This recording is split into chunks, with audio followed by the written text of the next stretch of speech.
Of Ezekiel. And if you'll turn to Ezekiel, we are going to cover chapters 40 through 48.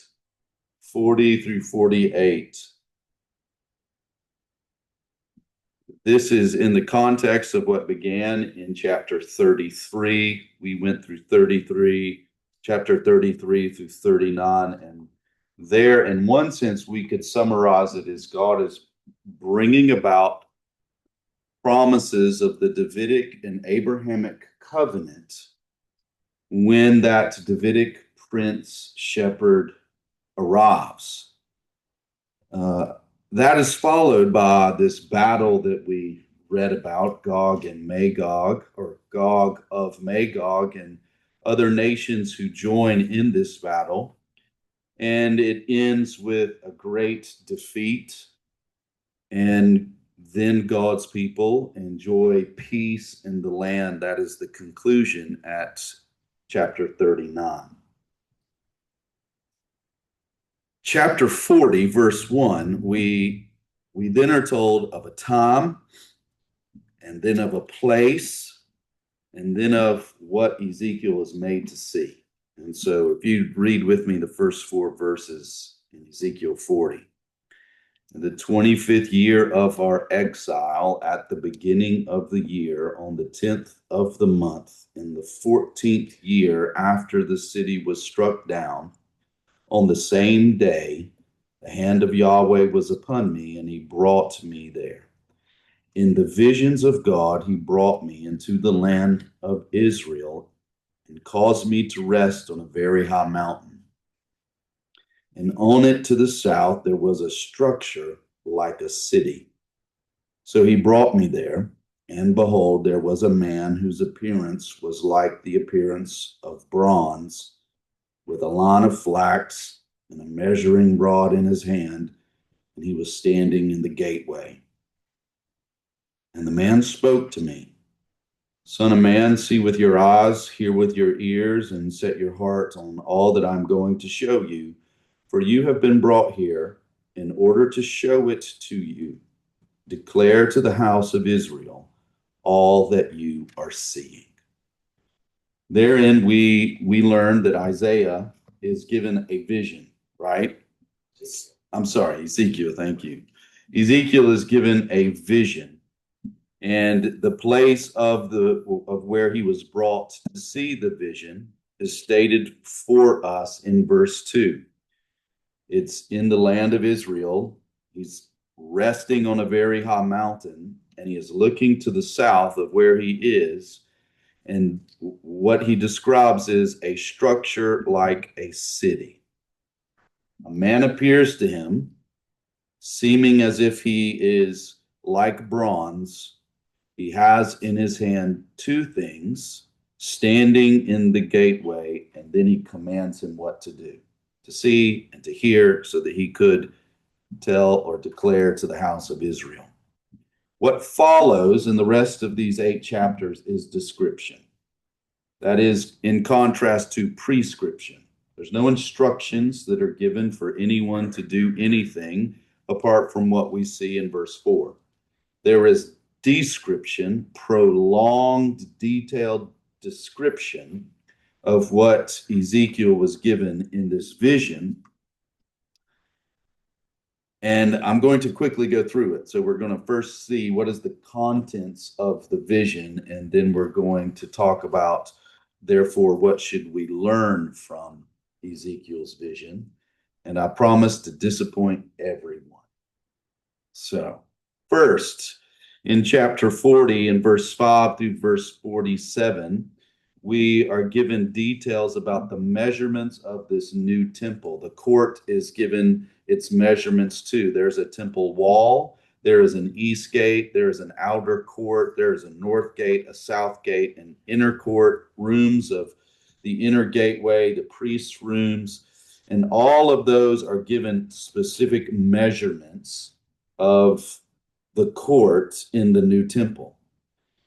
In verses 48 of chapter 40, going through verse 26 in chapter 41, we're given the measurements of this new temple. And then in chapter 42, the first 14 verses give us the measurements of the priest's rooms. And then in 42, verses 15 through 20, we're given measurements of outside the temple, the area there. All of which, if you were to draw it out, and I did not finish, but if you were to draw it out, you would have, in one sense, a reflection of a temple in the same order of the Solomonic temple that was constructed according to, you may remember that Moses was given a vision of the heavenly temple.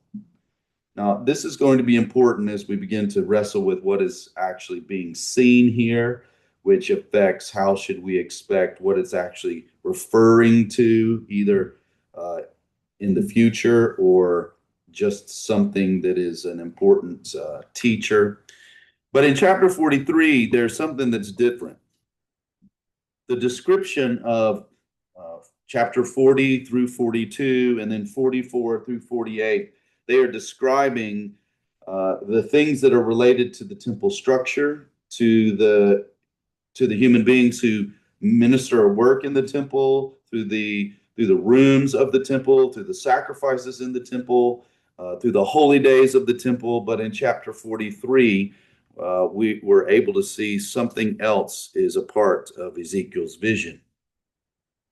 And in verse 1, he is led to the gate facing toward the east. Verse 2 then tells us, and behold, the glory of God, of the God of Israel, was coming from the way of the east, and his voice was like the sound of many waters, and the earth shone with his glory.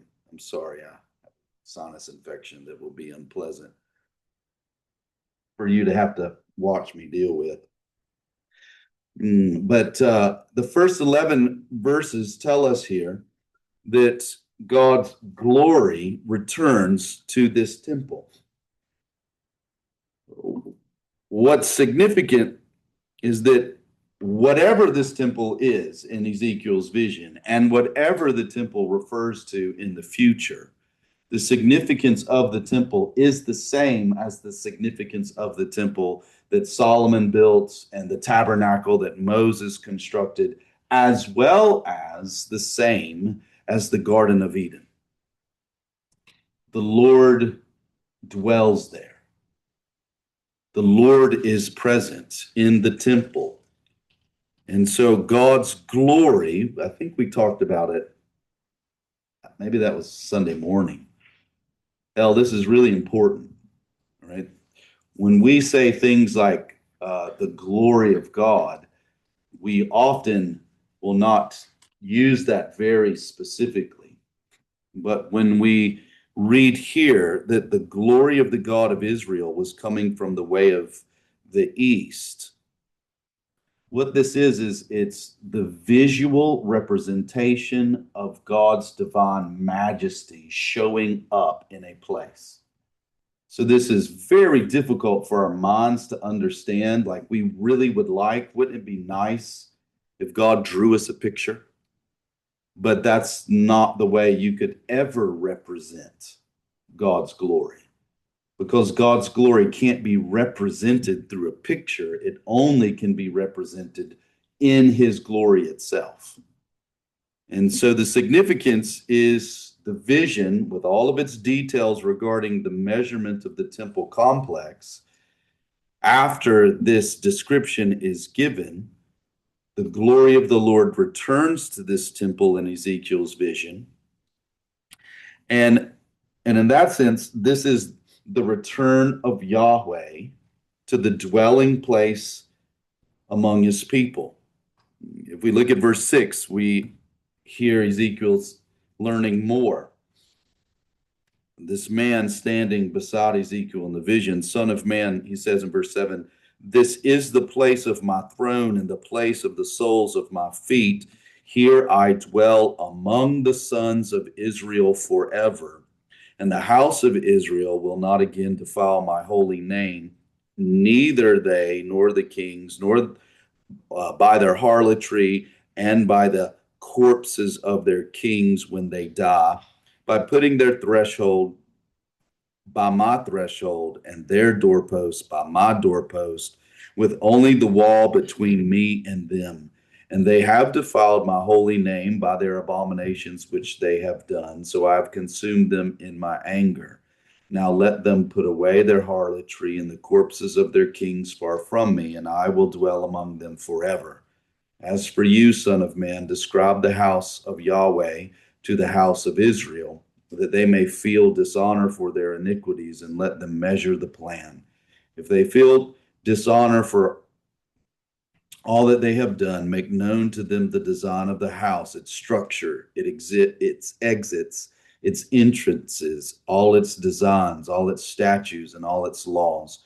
Write it in their sight so they may keep its whole design and all its statutes, do them. This is the law of the house within its entire boundary on top of the mountain all around shall be most holy. Behold, this is the law of the house. That's a unique portion in chapters 40 through 48.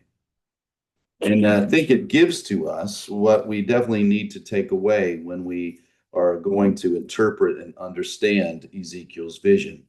But from there, it moves on and tells regulations of the temple in the rest of 43 about the law of the altar and the offerings. The temple regulations, chapter 45, then talks about the land. And the land is going to be divided. There is a sacred district in the first 5 verses. It will be important when we're going to wrestle with interpretation that reads some of the way the land is portioned. Look at verse 1 in chapter 45. And when you divide by lot the land for inheritance, you shall offer a contribution to Yahweh, a holy portion of the land. The length shall be the length of 25,000 cubits, and the width shall be 20,000. It shall be holy within all its boundaries round about. Out of this there shall be for the holy place a square round about 500 by 500 cubits, and 50 cubits for its open space round about.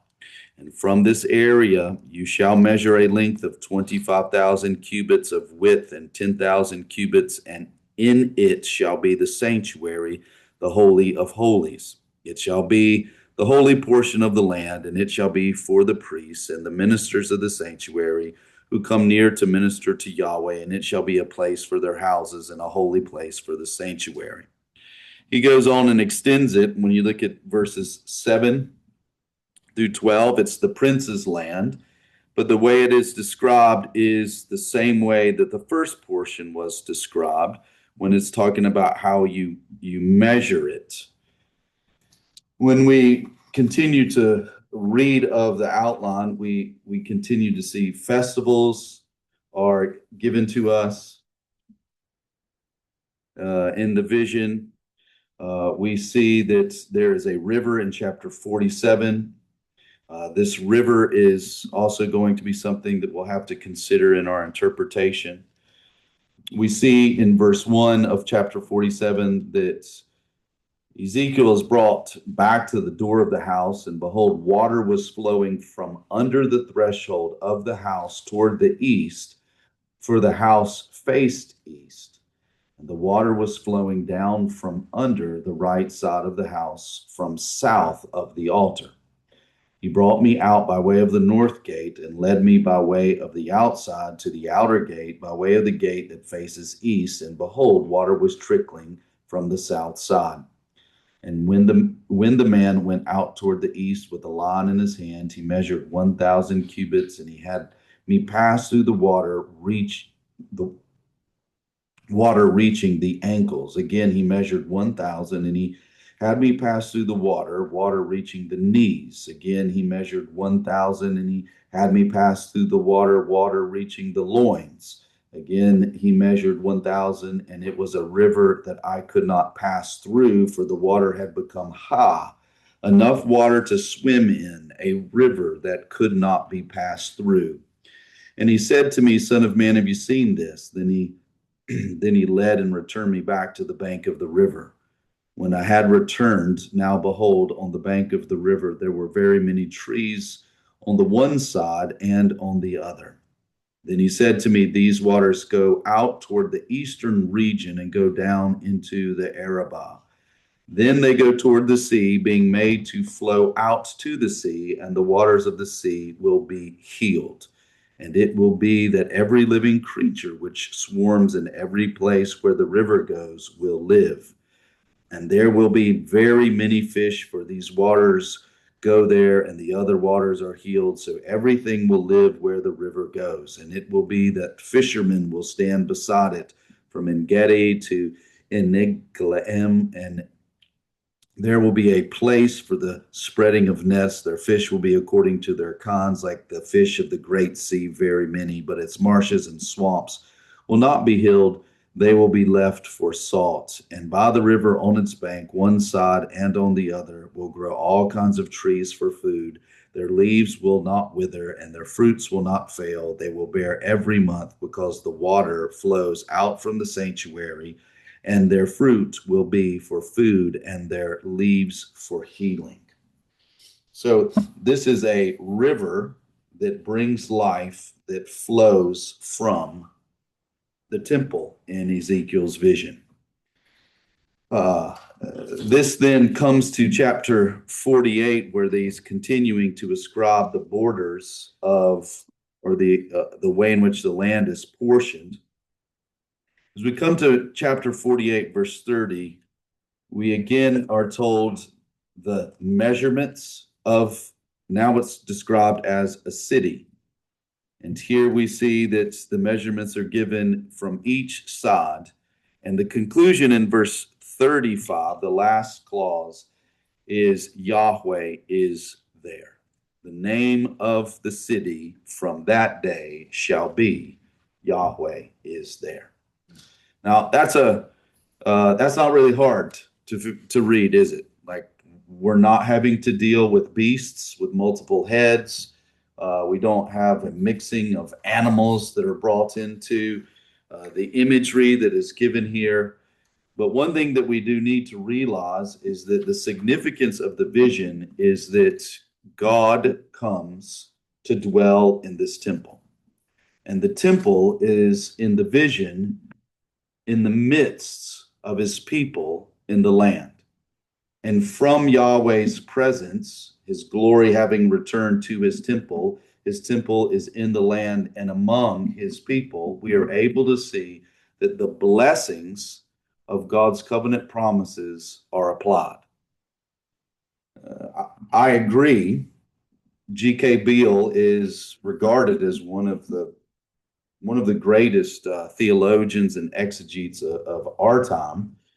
And while he and I probably are going to differ, I think he is right when he gives the significance of the temple vision in the following statement. The vision represented what God stood for and what he required. Therefore, what could additionally find more concrete realization in the dawning of the eschatological age? One, God's eternal presence with his restored people. Two, the centrality of worship. Three, the protection of God's people from fatal contamination from impurity. And four, the blessings of God's presence that will give life to the entire earth. Now, however we interpret what this vision has as its object and what its fulfillment may or may not be, I do think all of those things are communicated. But we are going to have to wrestle a little bit with what then is this vision. This descriptive vision, I believe, is clearly indicating that the hope of Israel in exile is God's fulfillment of his covenant promises of redemption by God coming to dwell with his people in a land where they enjoy the blessings of God's presence forever. Now, that is understood in a number of different ways, but let's let's back into a few observations. First, when we take the book of Ezekiel, we have to remember that there have been other visions that Ezekiel has had. We, in the beginning of the book of Ezekiel, we had a particular introduction similar to what we read in verse 1 of chapter 40. It happened in the 30th year, the 5th day of the 4th month, while I was by the river Chabar among the exiles, that the heavens were open, and I saw visions of God. So where does Ezekiel see the vision of God in the opening of the book? In heaven. In heaven. So the first vision that Ezekiel gets is of God, God's presence in heaven. And thus we would understand that the throne room of God is heaven. And that's the first vision that we are able to see. When you turn over to chapter 8, verse 1 of chapter 8 has a similar introduction. Now it happened in the 6th year, on the 5th day of the 6th month, as I was sitting in my house with the elders of Judah sitting before me, that the hand of the Lord Yahweh fell on me there. Then I looked, and behold, a likeness of the appearance of one on fire. From his loins and downward there was the appearance of fire, and from his loins and upward the appearance of brightness like the gleam of glowing metal. He sent forth the form of a hand and took me by a lock of my head, and the Spirit lifted me up between earth and heaven and brought me in the visions of God to Jerusalem, to the entrance of the north gate of the inner court, where the seat of the figure of jealousy which provokes to jealousy was located. And behold, the glory of God, the glory of the God of Israel was there, like the appearance which I saw in the plain. We'll skip down. Look at verse 6. And he said to me, Son of man, are you seeing what they are doing, the great abominations which the house of Israel is doing here, so that I would be far from my sanctuary?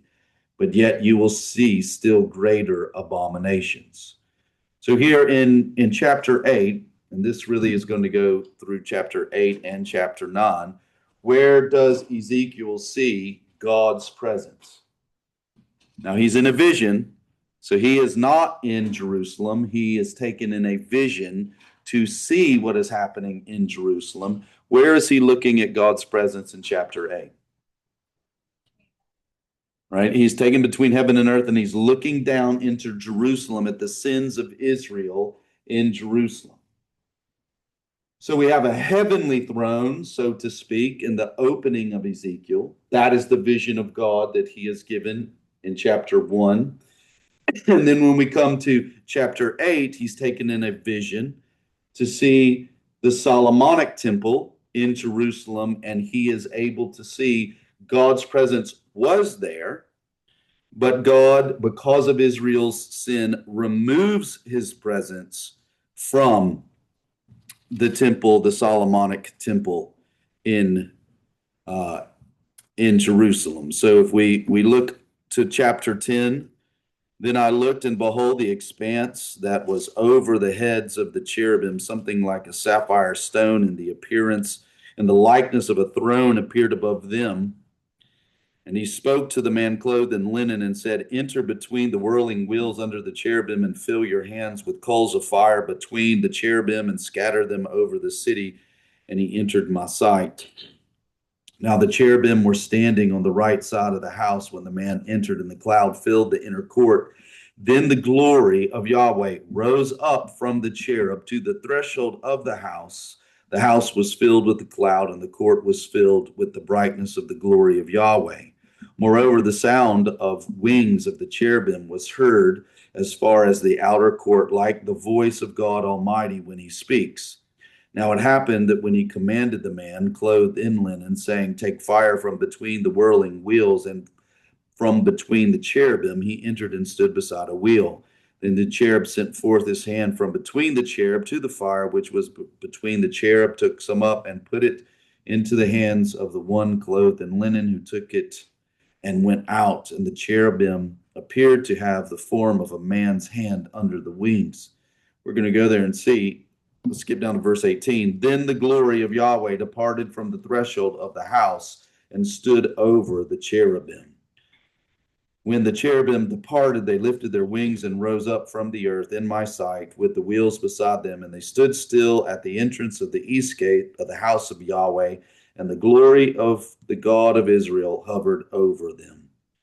Right, so what happens in chapter 10 is, in the vision of the temple of Solomon in Jerusalem, because of Israel's sins, God's glory is taken from the temple, and he is given, in one sense, a temporary sanctuary.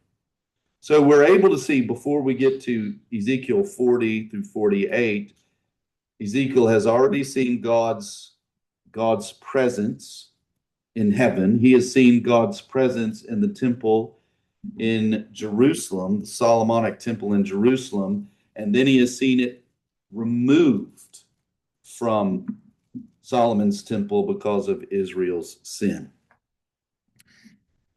The description of Ezekiel's temple in chapters 40 through 48 corresponds to, in structure, the temple of Solomon, which was, according to Moses's vision, a model, or built off of the model of God's heavenly dwelling. This is exactly the same way Ezekiel's vision. It starts with what he sees God in heaven, and then sees that on earth. But because of the sin of Israel, he removes his presence from the temple on earth, and Ezekiel then sees a temporary sanctuary of God that is outside of the temple. So one of the things that is in part of the book as well as the vision is, does the sins of Israel remove God from his plan or from his work? No. God's in that sense, God's glory is going to always be his where he is. So it's in heaven when Ezekiel sees it. It is in the temple before the sins. Then it is removed and placed in another location. The glory of God is not dependent upon the obedience of his people. However, we are able to see that the sins of Israel is the reason that the blessing of God's presence, which came with the glory of God to rest in a particular place, that does have to deal with Israel's sins. The hope of Israel is portrayed in chapters 40 through 48 because God's presence comes to rest again in the presence of his people, not because Israel deserved it, but rather because God made covenant promises to Abraham and to David. This is going to require, when we think about the fulfillment in chapters 33 through 37, that hinged upon this Davidic son who was a prince and a shepherd, that precedes the vision of Ezekiel of the temple. The temple follows that coming Davidic son. The Davidic son brings the peace, the fulfillment of God's redemptive plan, which also brings the vision of God entering into this new temple where he is in the presence of his people in the restored land. Right? All that means that whatever our interpretations are and where they differ, the foundation of the blessing of God's presence is the same, because the foundation is God keeping his covenant promises. God keeps his covenant promises. He will come to dwell in the presence of his people in the land that he has promised because of the fulfillment of the Abrahamic and Davidic covenants. Or to say another way, because of the Messiah coming, when God keeps his promises, he fulfills every word of redemption for his people. Right? So what's going to follow is going to parse us out into different positions. What we interpret this vision of God restoring a new temple in the land and then dwelling in it to bless his people, as well as the entire territory, we're probably not all going to agree. And I'll just go ahead and tell you, I am undecided on what actually is the right conclusion about what this vision is pointing to. So here's the four main views. There is the first view, which is a literal physical temple that is built in Israel. And it seems that if that is the view that is meant here, it would have to take place in the millennial kingdom as described in Revelation chapter 20. So that's one view. Another view is described as a figurative ideal of a heavenly temple that is never intended by this vision to be built on the earth. Right? So it is a vision of a heavenly temple that is the ideal situation for God and his people that Ezekiel did not intend it to be built on the earth. The third is very similar but slightly different. It is a figurative ideal temple that may come to have a dwelling place on earth. The fourth is also they're sort of similar. It is a real heavenly temple that would descend and be established on earth, but not as a building or an architectural structure, but rather a non-structural form in the latter days. So those are the four main views of what is the vision of this new temple as we think about it actually being fulfilled. So when you think of that, two of these interpretations don't really have a building or anything physically happening on this earth. Two of the other views actually do have something happening on the earth. And what makes this a very difficult issue is because it tests what are your principles of interpretation. And so you're going to have to wrestle with number one, do you consistently apply the same interpretive principles to this passage as you would other passages? So there's an issue of what are those interpretive principles, as well as do you consistently apply them here? The other challenge that this passage brings is not really related to the passage, but rather how do you make this integrate with the Old and New Testament? So there's going to be some passages that are going to make certain interpretations to really have a lot of tension with some clear New Testament passages.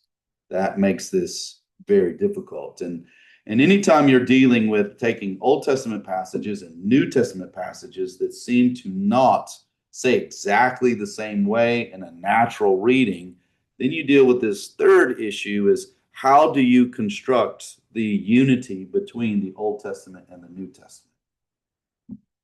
These are difficult things. So I find that this particular passage is one of the passages that I've purposely been undecided about for almost 15 years. So I'll give you reasons for that. So you can take it for what it's worth, reject it, or consider it. Number one, I was advised by one of the faculty at the seminary that I went to that you need to wait 10 years before you change any of your positions. Wait 10 years. You wait 10 to form your position. Wait 10 years. And so why 10, not 7? I mean, I don't know what the number. Here's the principle that I think is worthy. I think that there is some wisdom in realizing that some things are going to be difficult and you should be slow. This is clearly a difficult passage when it's considered within the context of the whole Bible. And so this is one that I have not been confident in. And so I have been very slow. Yes, sir, Jerry. The four positions that you presented, I think, from your study, you said two of them were on earth. Were either one of those two in the new heaven and the new heaven? Correct. One of them is in the millennial kingdom. If it's a literal temple, it seems to at least the majority of people that I know of, probably all the people that I know of, who take it to refer to a literal temple on earth in Israel in the future, have to place that in the millennial kingdom. So it's just 1,000 years. It's going to be like this. Yeah. So for those people, it would be a temporary position on earth. And this happening in you. No, the fourth position sees it as the fulfillment of it sees its fulfillment as the new heavens and the new earth, the new Jerusalem. How would they explain? You didn't go over it, but the Ezekiel 47, 21 talks about, it doesn't say Gentiles, but it says aliens will be there. They will have. Yeah, we'll get into some of the differences, and at least maybe you'll at least know why I am undecided. So I also would tell you that it does reflect my ignorance. I have not put at the top of my list of things to do, figure out what is Ezekiel 40 through 48. So I have given priority to other issues. But when you have to teach through the whole Old Testament, I no longer could dodge it. So I confess to you that I am undecided. I will tell you that when it comes to interpretive principles, what I find to be the most important of my interpretive principles would be, what does Ezekiel 40 through 48, what does it teach in the context of the book of Ezekiel? So the hermeneutical principle that I hold to be most significant for interpreting scripture is, what does this passage mean in the context of its inspired book? So that would be the weightiest thing for me to understand. After that, I will move to, what does this mean in the context of future progressive revelation? If a later portion of scripture is referring explicitly back, or maybe by using the same allusions or metaphors or prophecies or promises, then that would be significant in thinking through an understanding of this. But I am wanting to be most persuaded by the argument that makes the most sense of these chapters in the book of Ezekiel. Therefore, it does make sense to me that what Tim calls a literal hermeneutic, I do not prefer that one. So me and Tim will just have a rhetorical back and forth. I prefer the word natural. It does seem to me that there is aspects in which I have a natural propensity to move from chapters 33 through 39 into chapters 40 through 48 with the same expectation of, how should I be reading and interpreting this? It seems to have a natural continuity of read it in the same way that you read the previous section of Ezekiel. That being said, we have read already in Ezekiel that this is not the first vision of God's presence that Ezekiel has seen and revealed to us. And we have seen that he refers both to God's presence seen in a vision of God in heaven, and God's presence seen in a vision of what is taking place on an earthly temple, and then God removing his presence from that earthly temple. And so we don't just have one form in Ezekiel. So I think we're trying, or at least I am persuaded, I should be reading these chapters in the same way that I have sought to read what has preceded it. And then when we do read of the description of the new temple, we do see it reflecting the same form as what the literal tabernacle, the literal temple, which Solomon built, which reflected the tabernacle which Moses saw. So we do have that as in one sense, the preceding type. That's clear in the description. So that tends to lean me to want to interpret this naturally, which in this case, for the most part, seems to be literally. However, there are some considerations from the context of Ezekiel that may be hinting at non-literal intentions in Ezekiel's vision. So I say may because I'm undecided. I don't really have confidence. I just have to affirm that there are some things that we need to observe. We have seen that Ezekiel has already given a vision of a real non-literal temple of Yahweh's dwelling in heaven. We have also, where you're able to see some observations of details of Ezekiel's vision, namely when we read the introduction to it, that if it's taken in a most literal sense, there could be some challenges to it. So when Ezekiel tells us that he is taken in to see this temple, he describes the location in verse 2. And that is, he is in the land of Israel, and he has caused Ezekiel to rest on a very high mountain. And then it's to the south that he sees the structure like a city.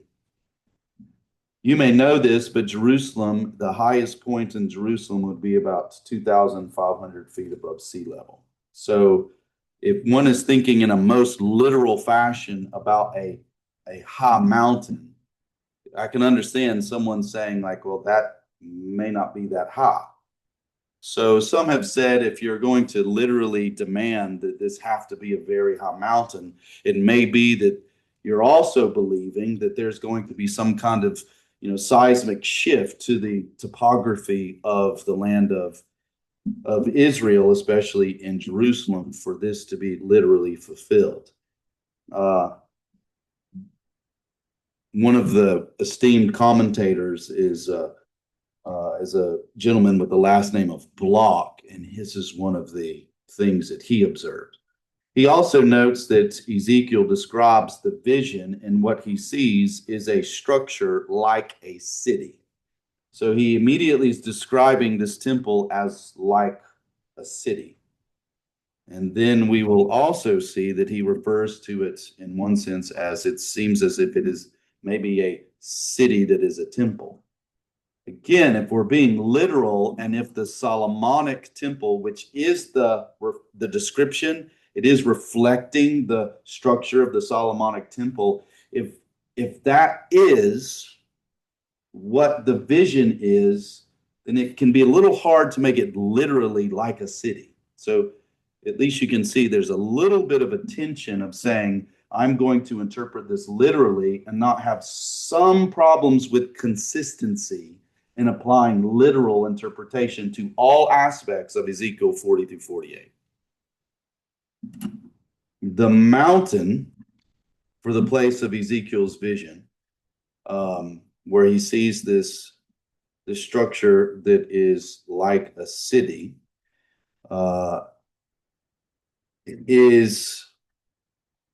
it has a parallel. When we saw chapter 1, his vision there, then we looked at chapter 8. We kind of had to go quickly between 8, 9, 10, and 11. But you're able to see it starts with heaven, then comes to earth, the earthly temple, and God's presence is removed from the earthly temple, and then has a non-literal sanctuary over God's people in exile. Daniel Block says that sequence, heaven, earth, is the same way that we would interpret chapters 40 through 48, which in his interpretation means that this is only a vision of a heavenly sanctuary, that he's seen the He saw the first vision of heaven. He then saw the earthly temple, and now he's back to seeing a heavenly temple. So that's one of the reasons that Block is not persuaded that this is a vision of a literal physical temple in the land in the millennial kingdom. He holds to it is a heavenly vision of the ideal temple. Bit confused on the literal understanding of a bigger city. Is it wrong to take the passages that describe the division of the land, which seems to be further out, to be literally that encompassing city? It can be. I think the only thing that I am observing and want to communicate, which I think is a matter of integrity, is that you're still going to be applying some inconsistencies of literal.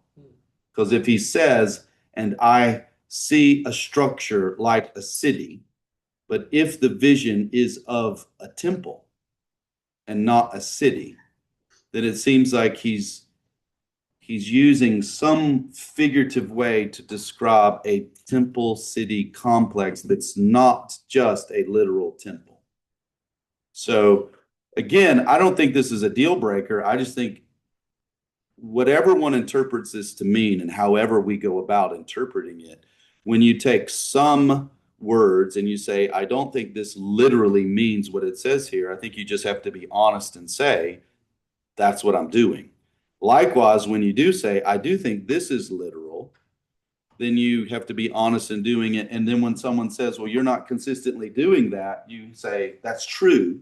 And then you give the reasons why I gave a literal interpretation for this phrase or this word or this chapter, and then gave a not strictly literal interpretation to this word or this phrase or this chapter.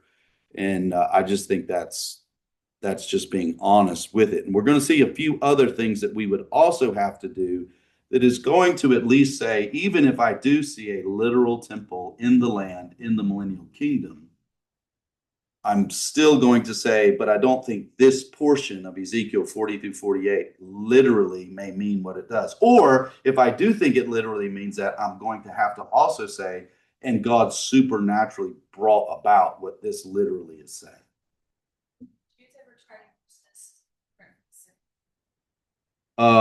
You will get to some of the Second Temple. The Jewish expectation of this was a literal temple in the eschaton. So in the latter days fulfillment, Jews viewed, at least what I've read, so I'm not going to say I know all of the Jewish, but the early Jewish interpretation is of the literal physical temple in Israel. We will compare the size that is given here to the size of the temple in Second Temple Judaism. And that will also deal with us thinking about literal things, right? So that's some of the things that I think he sees a vision of a temple that is like a city in verse 2. We read in chapter 48, verse 35, the name of that city is the Lord is there. So we clearly are moving back and forth in the vision, or maybe looking at and expanding in the vision a temple and a city. And then we also see it includes a region. So if it is a temple vision, there is still an aspect to which this is including more than just a temple. And for those who take the literal interpretation of it, you just have to be honest in saying, and I believe this is referring to the land and the territory and the river and the mountain. You just have to be honest about it. Are you consistent or are you inconsistent, and why do you choose to be so? Can I ask one more quick question? Yes. Are there other passages of scripture where you would use a mixed hermeneutic, so to say, in the interpretation of the passage? Yes, I think, that's why I prefer the word natural, because I think when Jesus uses a metaphor, this is my body, we're not going like, hold on, like I think I need a new genre to set up how to interpret that. So I think natural readings are what we should strive to do as best we can. And you will often find mixing of genres to happen, in very close proximity to one another. I just think, and this is where it becomes difficult, I think it's defined by the text. So in that sense, that first principle, I want Ezekiel 40 through 48 to be read such that it makes the most sense in the book of Ezekiel. That's the way in which I'm trying to make the text dictate how should this be read. So there's a number of other things that sort of give some tension to a quote literal interpretation of all of these chapters. The temple boundaries that are given, Janine, they're 1.5 times the size of Jerusalem, the city of Jerusalem in the Second Temple period. So that's a big temple. Yeah, I mean, and it's possible, everything's possible with God. And so that's in one sense when literal interpretation of things, like even take the resurrection of Christ, like people would say, well, that's not possible. And we're going to say, oh, yes, it is possible. Literal interpretations of things that seem impossible are still possible. That's not an obstacle for literal interpretation. But at least you have to reckon with that in your interpretation, that this temple is given boundaries that are the same size as Jerusalem during the Second Temple period. So that's a lot bigger than Solomon's temple. The river that we have read a little bit about, we need to observe that this river that comes out from the temple, it actually changes the entire territory, even heals the Dead Sea. So is that possible, Janine? With God, that's possible, isn't it? Can God do that? He can, but we're still wrestling with is that what is intended here? All right. So we'll be able to see a few other things. One of the things that is challenging about that is if this is the land of Israel and this is the temple that is coming out from the river that is coming out from the temple, and you do remember reading that the vision gives that it gets deeper and deeper and deeper to the point that he's swimming in it and the banks have life because of the river that is touching it. There we're able to see there's no tributaries coming into that river that makes it increase in its volume of water. So where does all that water come from? It's coming from whatever's in the temple to give it that water. So that may be literal, but you have to say that must be God supernaturally bringing about such a river to accomplish those things. Is that possible? Obviously, that's possible with God. Is that what is intended by this? I don't know. I'll be honest. I'm not confident that it is indeed literal, but it may be literal. But that's one of the things that the text itself is saying this. So we're trying to read the text and think about what does the text say? How should I read these things? We also are able to see that in chapter 28, there was a description of the corruption of the land due to sin that is compared to being like the corruption of the garden. And the description that we have read in portions of Ezekiel 40 through 48 is actually God restoring the land. And how did he restore it? By his presence being in the temple and the river of life coming from the temple of God's presence, and therefore changing fundamentally the land because of the river of life coming from the center of the Solomonic or of this vision of a new temple of Ezekiel. Is that literal? Maybe. But it also makes me think maybe not.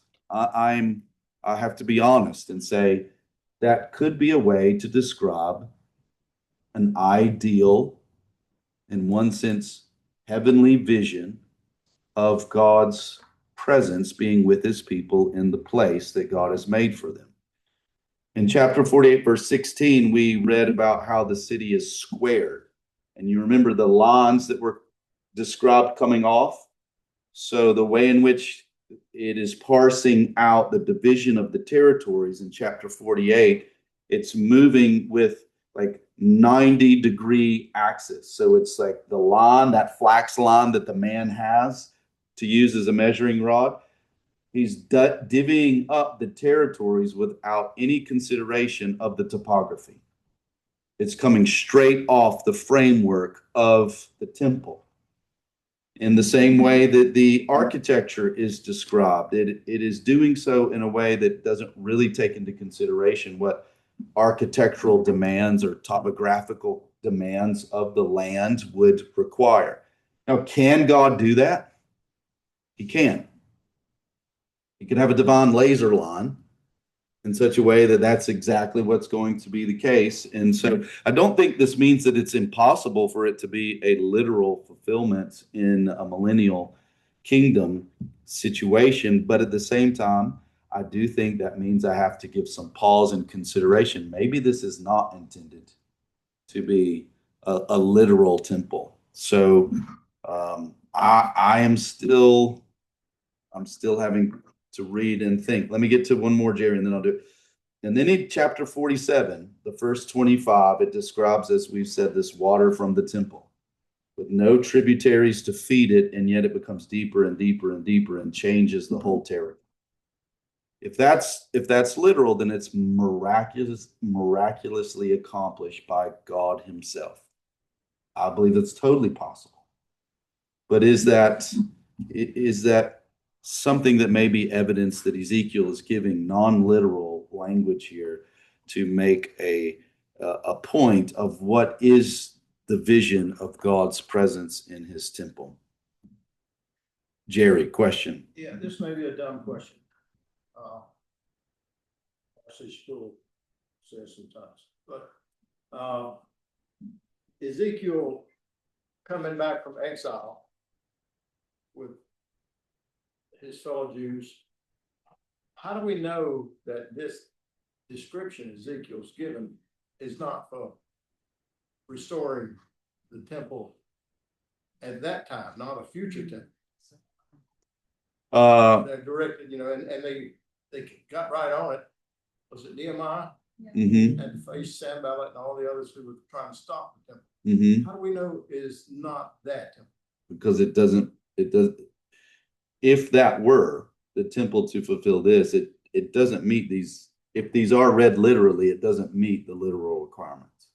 So you would have to read in some like metaphor, spiritual stuff. No, meaning like if let's just take it literally. It also has to do like did this follows the Davidic son who is the prince and the shepherd of God's people, unites Israel, brings blessing to the land. Gog of Magog has been fought, and then the vision is given. And this temple is associated with this peace, and it's permanent, and it is described in this way. That didn't happen in the second temple. So if you're reading it literally and you have Second Temple Judaism, which does not meet the requirements of a literal interpretation, I think you have to say that is not this. I've not read anyone who said it's the Second Temple Judaism. Maybe they exist. Does Sproul think it is? Oh, I don't know. Okay. I make a joke about him. People will always say, there's no such thing as a dumb question. And then he follows up with, but this is a dumb question. So I might ask a dumb question. Daniel Bach, who does share my interpretation of Revelation 19 and 20, he is a pre-millennial reader of Revelation 19 and 20. And yet he describes Ezekiel's vision as this ideal spiritual dwelling place of God that does not have a literal fulfillment. And he does so for the following reasons. Number one, he says there's no explicit latter-day reference in this passage. He also says that in chapter 43, the two times that eternal is used, it's not meant in an eschatological sense. He says that this temple is also described in these chapters as not something that is built with human hands. And he sees the differences between what Ezekiel's vision is and then what we read in Revelation 21 of John's vision. And he says the following differences make him think that this vision is not of that reality. Ezekiel's temple is a square, the city is a square, John's is a cube. Ezekiel's stones are different from John's stones, which are precious stones. Ezekiel's temple is at the center of everything of the city and territory. John has no temple, but rather the Lord and the Lamb are the temple. Ezekiel's temple is an Israelite city. And John's in Revelation, he has a New Jerusalem that's a cosmopolitan center of Jews and Gentiles. Ezekiel's temple sacrifices are animals, while John has the lamb as the sacrifice. Ezekiel's temple is distinguishing between clean and unclean, while John has no such distinguishing feature.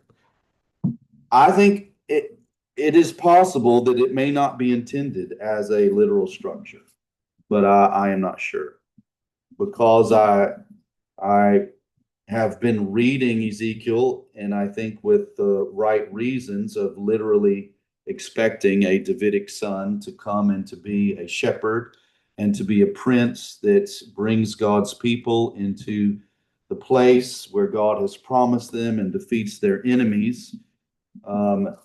It seems as if you're moving literally to this section. So I have a propensity to lean to literal, but I have to say there are reasons that make me, I'm not ready to put my feet down in a literal interpretation of this.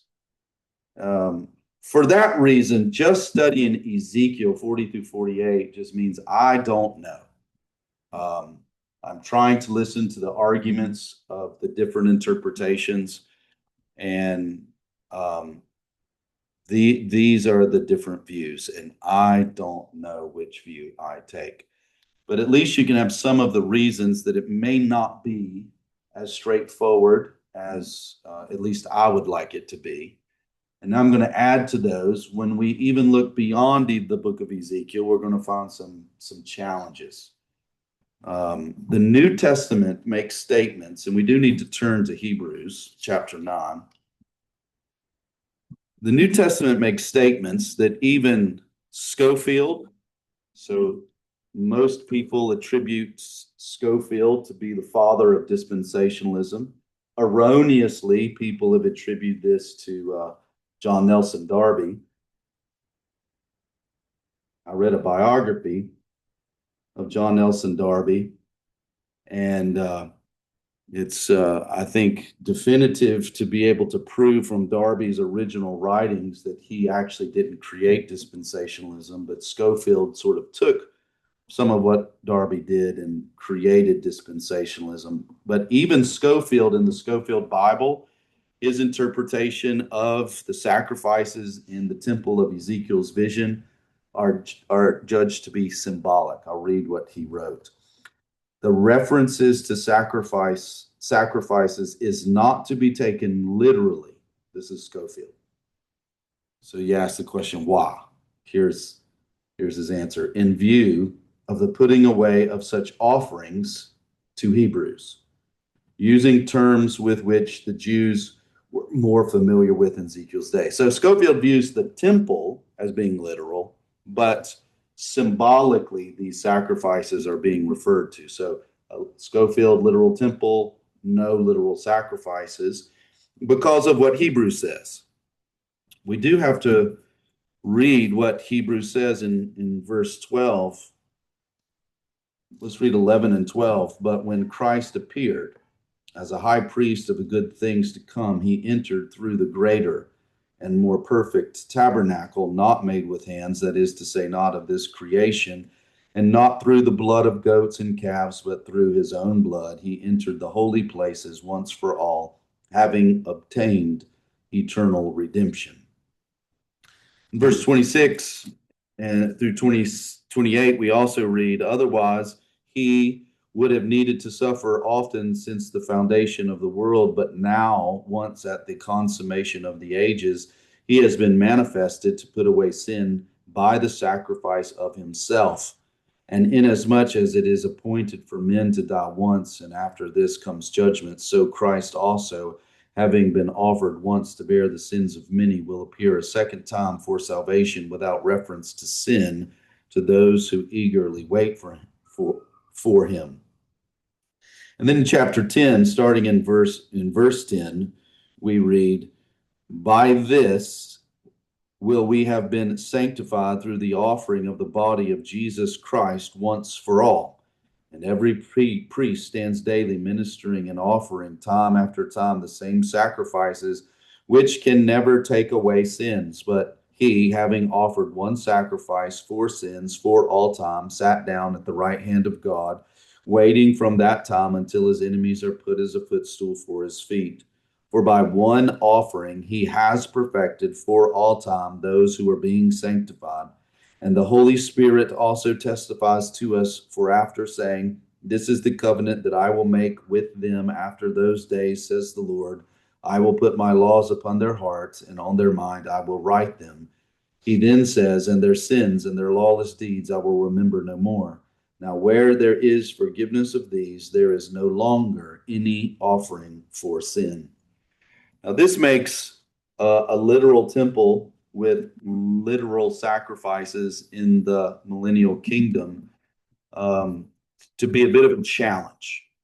Now here's the hurdle that those who do think Ezekiel is referring to a literal temple with literal priests and literal sacrifices is those sacrifices must be memorial. They must be memorial in the same way the Lord's Supper is a memorial representation of what Christ has done for us. I'm still kind of tough for me.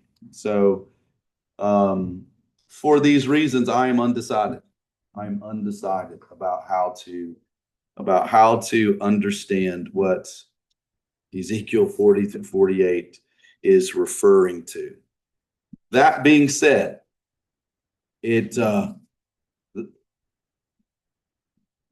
vision of this heavenly temple that indeed is in some way going to potentially represent what God ultimately fulfills for his people, I think roots us to the same reality, and that is God is faithful to keep his promises.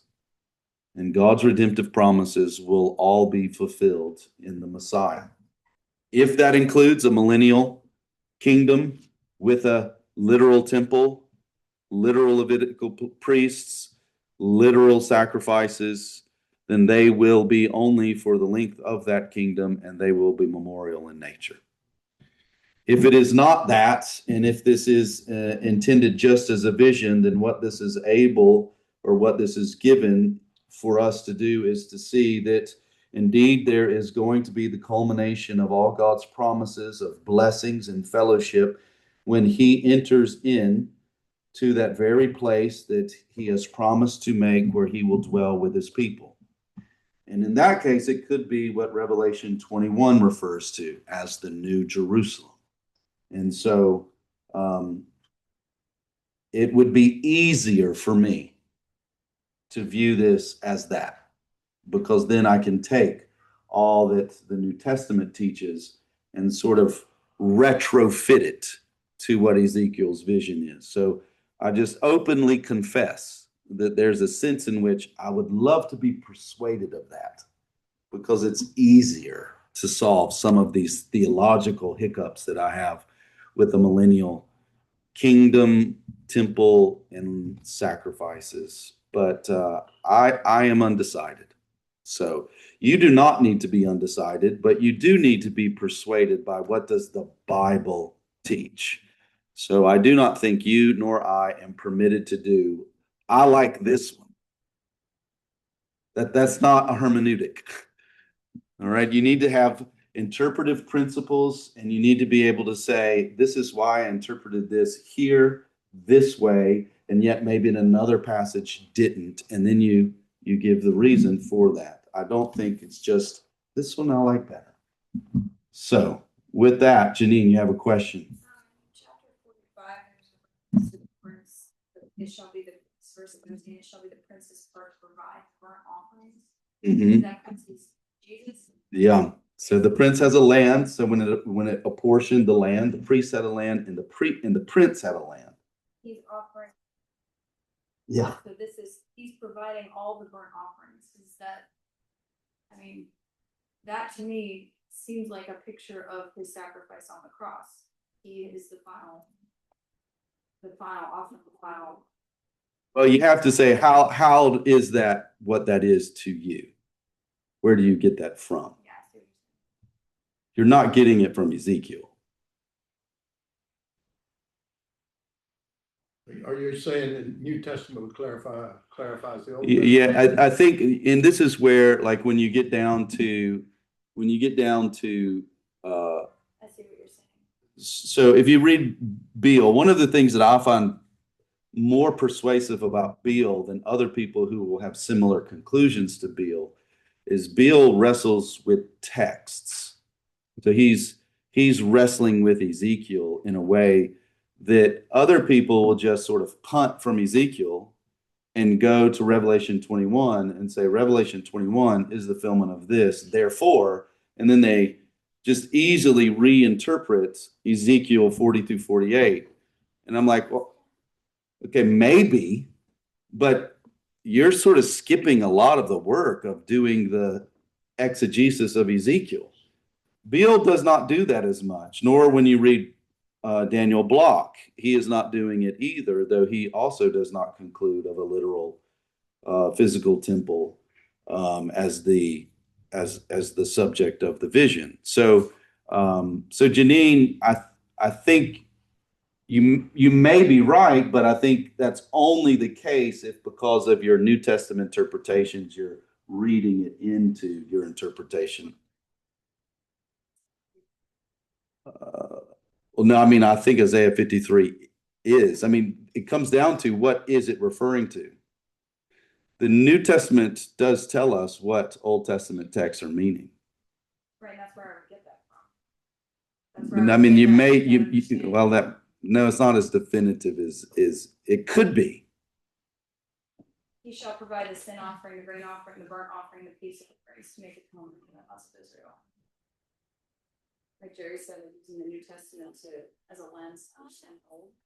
Yeah, I think that there's a burden of which you have to prove, not is Jesus providing the sacrifice to atone for sins, but you also have to say, am I able to take what the New Testament teaches about Jesus, which we did read from Hebrews, and say, therefore, is that you have to interpret Ezekiel's vision in the way you just did?